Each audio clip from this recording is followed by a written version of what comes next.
হ্যাঁ গৌদা এই কিরে যদি সবচেয়ে বেশি ভোট নেয় গৌদা মজার মানে মজার দায়িত্ব নেন। জিজ্ঞেস করছে বাসি আনেননি, জিজ্ঞেস করছে সেই বাসি পিস আজকে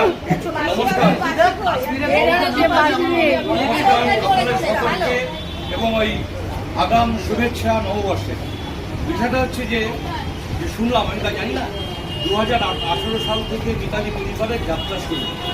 আমি 2020-তে পরে জয়েন করেছি এবং সুন্দরবন এবং এই আমার এই যাত্রাপথে মানে মিতালি পরিবারের সাথে যাত্রাপথে যে আমার অভিজ্ঞতা সত্যি খুব ভালো।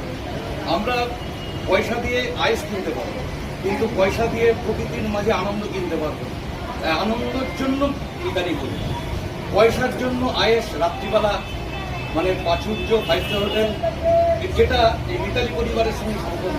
আমরা মধ্যবিত্ত পরিবার এবং মধ্যবিত্ত আমাদের ইনকাম, এই বিষয়গুলো দেখতে হবে। আর যাই হোক, ট্যুরগুলো সব বলেছে, খুব ভালো কথা, খুব বেশি তো বলার জায়গা নেই।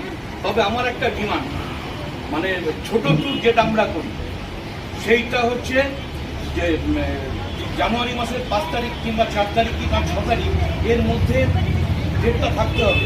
কারণ আর আমরা কি চাই, আমরা কোনো যদি বাস বা বড় গাড়ি হয় ভালো জায়গাটা নেব, ভালো ঘরটা নেব, এই মানসিকতা কিন্তু দেখা যায়, দেখা গেছে। আমি যেটা দেখেছি এইগুলোকে আমাদের পালন করতে হবে, আমাদের ওদের সাথে কোঅপারেট করে চলতে হবে। আর হ্যাঁ, ঘুরতে গেলে আমরা তো আরাম করতে যাই না, আয়েস করতে যাই না, আমরা দর্শন করতে যাই বা যা দর্শনীয় স্থান সেগুলো আমাদের একটাই লক্ষ্য হওয়া উচিত।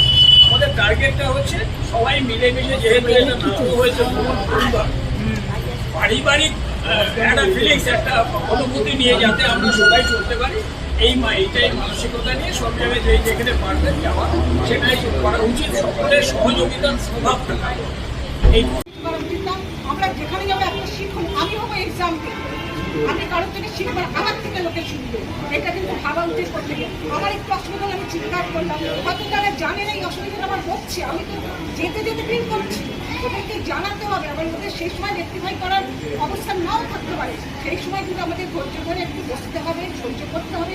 অনেক জায়গায় খাওয়ার অনেকের অসুবিধা হয়, সবাই নিজেদের মতো করে একটু ড্রাই ফ্রুট বা কিছু একটা খেয়ে রেখে দিতে পারে, খাওয়া হচ্ছে।